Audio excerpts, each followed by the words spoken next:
everyone, welcome to our channel Universal Laws. This is the second lecture of our series on jurisprudence. In this lecture, we will discuss about analytical school. Let's begin. Yes, analytical school. There are different names of this school. Analytical school को different नामों से जाना जाता है. First one is analytical school, जो कि इसका नाम है. बट एनालिटिकल स्कूल को एनालिटिकल स्कूल ही क्यों कहते हैं?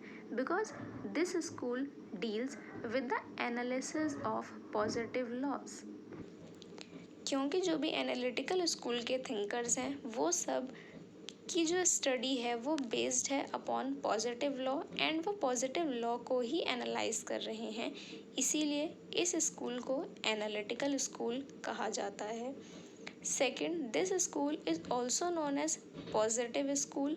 पॉजिटिव स्कूल क्यों कहा जाता है? Because it is concern with the study of law as it exist, कि लॉ किस तरीके का है जो कि एग्जिस्टेंस में है, उस लॉ की स्टडी कर रहे हैं. इसीलिए इसे पॉजिटिव स्कूल कहा जाता है. This is also known as imperative school. Why it is called as imperative school? Because this school is concern with law as a command of sovereign. जो एनालिटिकल स्कूल के थिंकर्स हैं, particularly Austin considers कि law जो है वो एक command है किसका? सॉवरन का. इसीलिए एनालिटिकल स्कूल को इम्पेरेटिव स्कूल कहा गया. एंड ये किसने कहा? अकॉर्डिंग टू एलन के हिसाब से analytical school is imperative school. This school is also known as Austinian school. Austinian school क्यों कहते हैं? Because Austin is the father of analytical school. So इसीलिए इस स्कूल को ऑस्टिनियन स्कूल भी कहते हैं. तो इस स्कूल को 4 नामों से जाना जाता है. And who are the main exponents of this school? Analytical school के मेन एक्सपोनेंट्स हैं Bentham, Austin, Holland, Salmond and HLA Hart. ये मेन एक्सपोनेंट्स हैं जो कि एनालिटिकल स्कूल से डील करते हैं. The motto of this school is ubi civitas ibi lex, which means कि where there is a state there will be no anarchy. So जो analytical school है वो बहुत ज़्यादा इम्पोर्टेंस देता है स्टेट को. And this school says that the analytical school says that state is a necessary evil. State का होना बहुत ज़्यादा ज़रूरी है. Now our first thinker of this school is Bentham. Bentham is the first thinker. Bentham का time period है 1748 to 1832 and his books are 3 books हैं जो बेंथम ने लिखी. First one is of laws in general. Second, limits of jurisprudence defined. Third, an introduction to the principles of morals and legislations. Bentham divided jurisprudence into 2 types.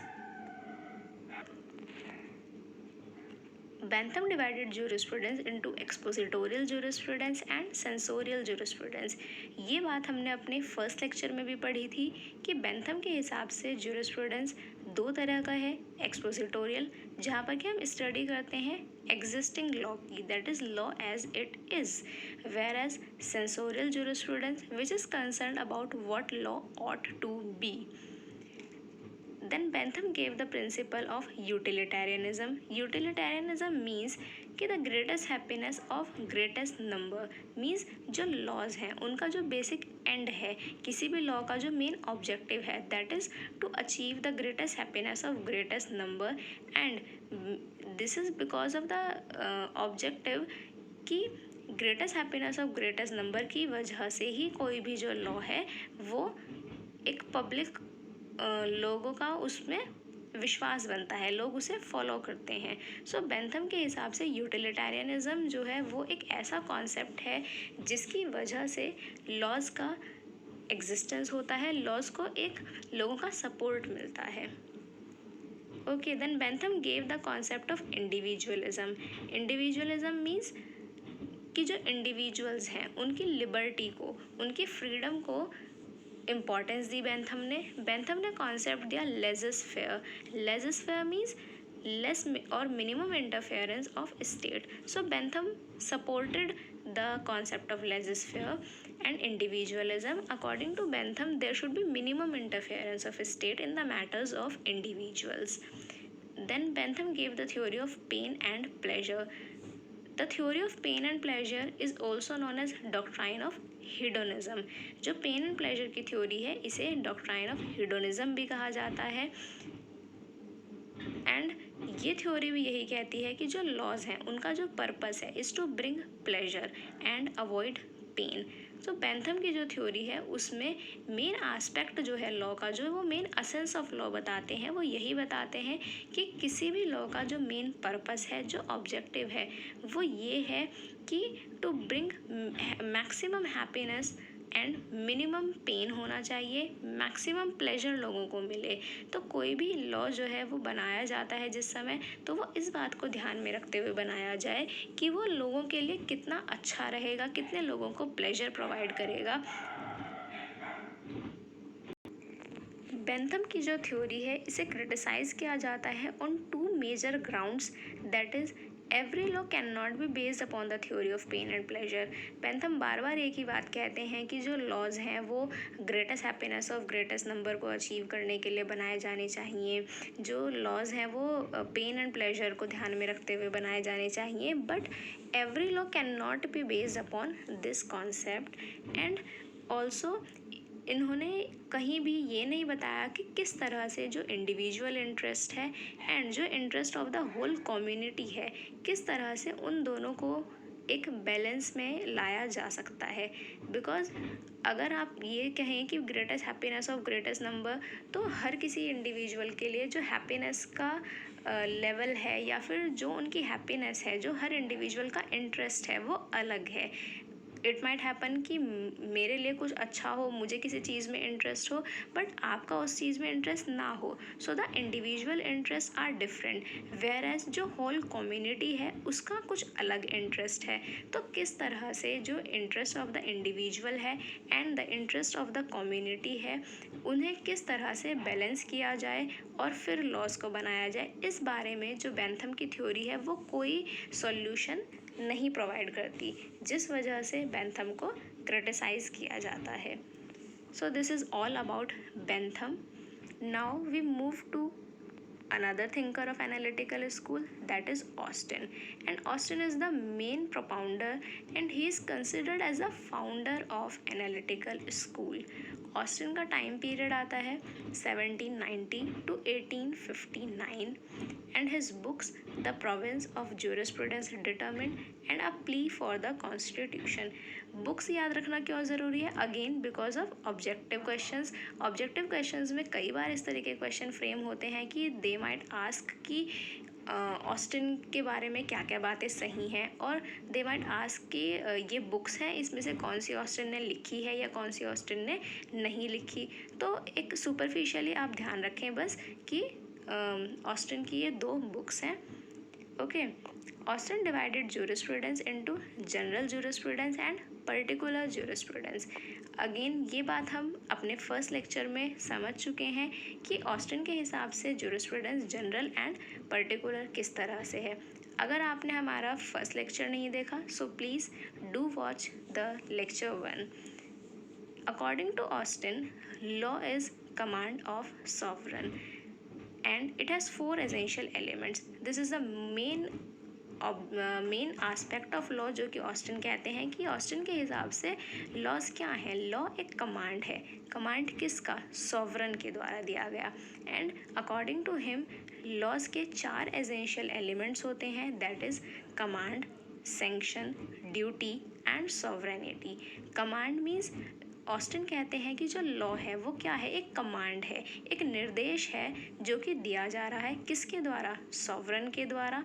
And sovereign जो है वो एक तरीके से कमांड दे करके एक ड्यूटी इम्पोज कर रहे हैं. एंड अगर लोग उस ड्यूटी को फुलफिल नहीं करते तो उनके ऊपर सैंक्शन लगाई जाएगी. Sanction is basically the punishment और the method through which laws can be enforced. So Austin के हिसाब से ये 4 एसेंशियल एलिमेंट्स हैं जो भी किसी लॉ में होने चाहिए। देन ऑस्टिन जो है वो लॉज को किस तरह से क्लासीफाई करते हैं, तो देर इज़ अ चार्ट, आप इस चार्ट को समझ लें कि according to Austin laws are divided as laws properly so called, improperly so called. Laws properly so called की कैटेगरी में वो लॉ ऑफ गॉड को रखते हैं एंड ह्यूमन लॉज को रखते हैं।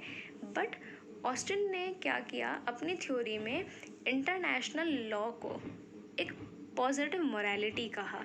ये क्वेश्चन भी कई बार पूछा जाता है कि किसके according international law positive morality है, या ऑल्टरनेटिवली ये क्वेश्चन ऐसे पूछा जा सकता है कि ऑस्टिन के हिसाब से इंटरनेशनल लॉ का क्या स्टेटस है, कि whether Austin considered international law as a complete law in itself और इंटरनेशनल लॉ को उन्होंने पॉजिटिव मोरालिटी कहा।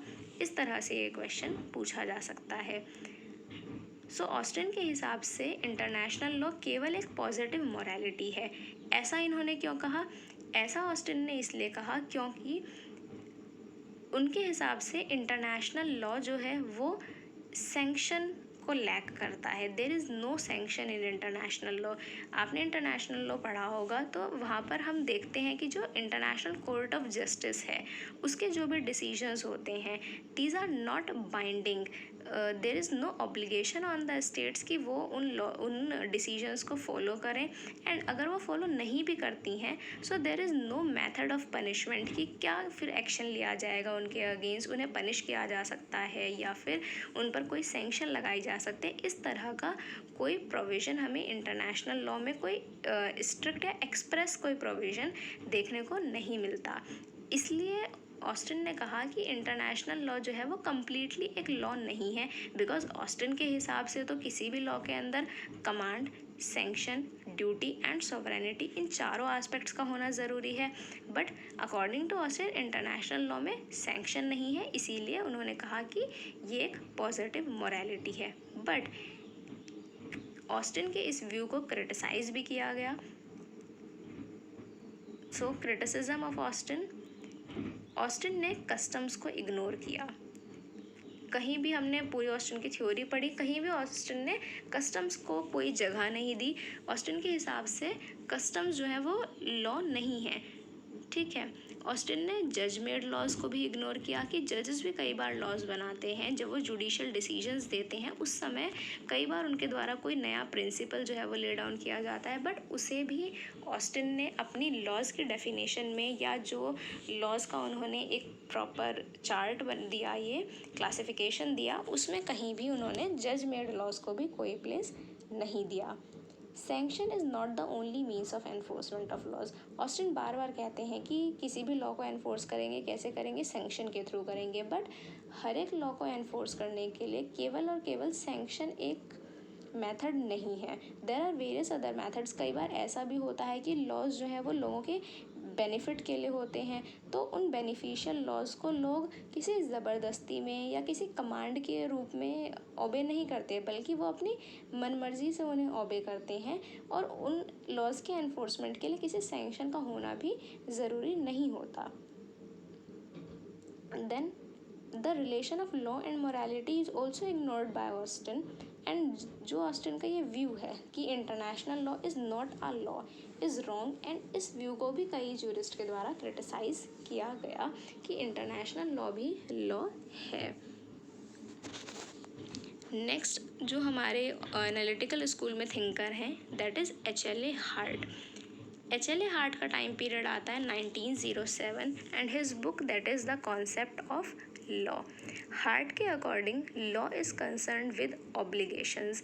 ये जो मैं आपको की पॉइंट्स बता रही हूँ ये इसी पर्पज़ से हैं कि ताकि ऑब्जेक्टिव क्वेश्चंस को सॉल्व करते समय as well as in subjective questions also आप ये सिर्फ कीवर्ड से याद रखें कि ऑस्टिन की थ्योरी, अच्छा ऑस्टिन ने कमांड कहा था, law is command of sovereign कहा था। बेंथम के बारे में आपको कहीं लिखना हो या क्वेश्चन आए तो आप याद रखें कि बेंथम ने यूटिलिटेरियनिज्म का कॉन्सेप्ट दिया, इंडिविजुअलिज्म का कॉन्सेप्ट दिया, हिडोनिज्म के बारे में बताया, theory of pain and pleasure बताई, greatest happiness of greatest number दिया। तो केवल कुछ की पॉइंट्स से, की वर्ड्स से आप याद रखें कि किस थिंकर के क्या व्यूज़ थे। ओके, सो हार्ट के हिसाब से law is concern with obligations. According to Hart there are 2 types of rules, 2 तरीके के रूल्स हैं, primary rules and secondary rules. Primary rules क्या है? Primary rules are those rules which impose duties, जो कि किसी भी इंडिविजुअल के ऊपर ड्यूटीज़ इम्पोज करते हैं। सेकेंडरी रूल्स क्या है? Secondary rules are those rules which confer powers और प्रिविलेजेस, किसी भी इंडिविजुअल को वो कुछ पावर्स या प्रिविलेजेस कन्फर करते हैं। These are secondary rules. Okay, but there are certain kind of defects in the primary rules. जो भी हार्ट ने प्राइमरी रूल्स बताए उनमें कुछ डिफेक्ट्स हैं। किस तरह के डिफेक्ट्स? तो there are 3 major defects, that is uncertainty, क्योंकि जो वो रूल्स हैं, जो प्राइमरी रूल्स हैं, these are not in a written form, so there is uncertainty in these rules. Second defect क्या आता है? That is these are static in nature, कि वो स्टैटिक नेचर के हैं, वो जो रूल्स हैं उनमें कोई चेंजेस इजीली नहीं किए जा सकते। Third is these are inefficient, कि कोई इस तरह की बॉडी नहीं है जो कि उन्हें रेगुलेट कर सके, कि ताकि वायलेशन ऑफ रूल्स ना हो, या फिर अगर वायलेशन ऑफ रूल्स होता है तो कोई बॉडी इस तरीके की हमारे पास नहीं है जो कि उस सिचुएशन को डील करे। तो इन 3 जो मेजर डिफेक्ट्स हैं प्राइमरी रूल्स के, इनके लिए 3 ही रेमेडीज़ अलग अलग बताई गई हैं। दैट इज़ अनसर्टेनिटी के लिए rule of recognition, static nature के लिए rule of change, and inefficiency को डील करने के लिए रूल ऑफ एडजुडिकेशन। तो ये क्वेश्चन भी आपसे कई बार पूछा जा सकता है कि what are the main defects in primary rules, और उन डिफेक्ट्स को कैसे आप रेमेडिफाई करेंगे। तो आप रेमेडीज़ के रूप में इन वर्ड्स को याद रखें, that is rule of recognition, rule of change and rule of adjudication.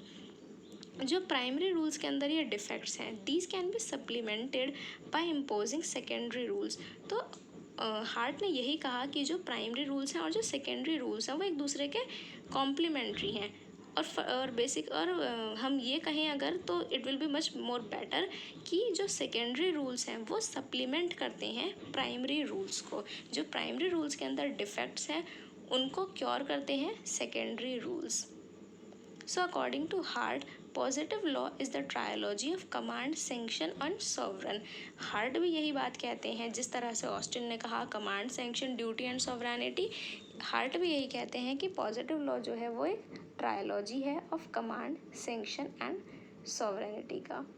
But heart की थ्योरी को भी क्रिटिसाइज़ किया गया। सभी ज्यूरिस्ट की थ्योरी में कुछ ना कुछ कमी रही और उन्हें क्रिटिसाइज़ किया गया। सो हार्ट की व्यू को क्रिटिसाइज़ किया जाता है ऑन दिस ग्राउंड कि हार्ट की पूरी थ्योरी में हमने रूल्स, ऑब्लिगेशंस, इनके बारे में ही पढ़ा, but there are various other elements भी होते हैं लीगल सिस्टम में, पर हार्ट ने उनके बारे में कुछ नहीं कहा। हार्ट ने केवल ये कहा कि लॉ जो है वो ऑब्लिगेशंस के साथ कंसर्न है, रूल्स होते हैं, प्राइमरी सेकेंडरी रूल्स। हार्ट की थ्योरी जो है वो इन्हीं चीज़ों में रिवॉल्व करती है, और other elements of legal system जो है वो हार्ट के द्वारा अनटच्ड रहे। ये हार्ट की थ्योरी का एक मेजर ड्रॉबैक रहा। सो इन एनालिटिकल स्कूल हमने इन मेन 3 थिंकर्स के बारे में पढ़ा, that is your Bentham, second your Austin and HLA Hart. So here the video comes to an end, and I think this is sufficient about analytical school अगर आप इतना पढ़ लेते हैं. Okay, so guys, if you like this video then please do subscribe our channel, hit the like button and share this video as much as you can.